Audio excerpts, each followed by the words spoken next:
साथ संगत जी, प्यार से कहिए धन निरंकार जी। साथ संगत, आज का टॉपिक मानव जीवन का उद्देश्य। प्यारी साथ संगत जी, आज हम अपनी इस जो ये जीवन यात्रा है, इस पे चलते हुए इस माया के अंदर इतना भूल जाते हैं कि हम किस लिए आए हैं, कहाँ से आए हैं। साथ संगत, ये मकसद ही भूल जाते हैं कि उद्देश्य क्या है।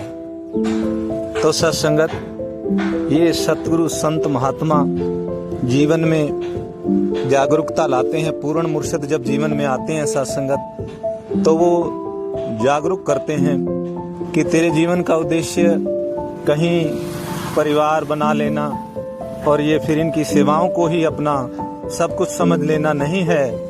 तू कहाँ से आया।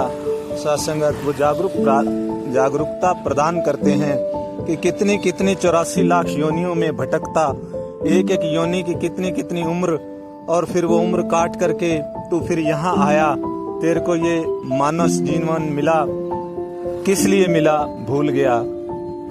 कि साथ संगत, इस शरीर में बैठकर ये यात्रा करते हुए मुक्ति धाम की तरफ कदम बढ़ाने हैं, ये सतगुरु सत्संगत हमें बता रहे हैं। लेकिन संत जन, महात्मा जन, ब्रह्मज्ञानी संत तो चेतन हैं, उन्हें तो ये मकसद याद है। लेकिन साथ संगत जी, जो संसार में विचरण करते हुए इस बात को भूल गए और सत्संगत इस संसार को ही सच मान बैठे कि जिस प्रकार से वो एक बच्चा मेले में आया, अपने पिता की उंगली पकड़ करके, और फिर सत्संगत वो मेले की मस्ती के अंदर इतना मग्न हो गया कि वो झूले और कहीं कुछ ऐसा देख करके, और सत्संगत जब शाम हुई तो देखा कि उंगली तो उसने पिता की छोड़ दी और अब अकेला हुआ, मेला खत्म होने लगा तो फिर रोने लगा। तो सत्संगत, ये उनकी वो अवस्था है जो सत्संगत अपना मकसद भूलकर इस संसार को इस सच मानकर इस भोग विलास में लगे हुए हमेशा यही सोच रहे हैं कि ये संसार ऐसे ही रहना है और मैंने भी ऐसे ही भोग विलास करते रहना है। लेकिन वो भूल जाते हैं साथ संगत कि ये जीवन क्षण भंगुर है, हर पल बदल रहा है। हर पल हम साथ संगत उन दिशाओं की तरफ जा रहे हैं और साथ संगत हमें एक दिन जाना भी है, लेकिन वो भूल जाता है और गलत रास्तों पर चला जाता है। और फिर साथ संगत, हम जानते हैं कि गलत रास्तों पर जाने का परिणाम फिर गलत मंजिल होती है। तो फिर वहाँ जहाँ से आए साथ संगत, वहीं पर फिर वापस चले जाते हैं उन 84 की गालों की तरफ। लेकिन साथ संगत, जब जीवन के अंदर पूर्ण मुर्शिद स्वयं निरंकार प्रभु साकार सतगुरु का रूप लेकर के आते हैं प्यारी साथ संगत, और हमें जगाते हैं, आओ आओ मेरे प्यारे संतों, आप जिस काम के लिए आए हो अपने मकसद को पहचानो और उसकी तरफ कदम बढ़ाओ और आनंद को प्राप्त हो, मुक्ति को प्राप्त हो साथ संगत। तो ये सतगुरु साथ संगत आज यही बता रहे हैं कि यहाँ संसार में रहते हुए, कर्म करते हुए आसक्ति का त्याग कर देना ही साथ संगत मुक्ति की तरफ पहला कदम है।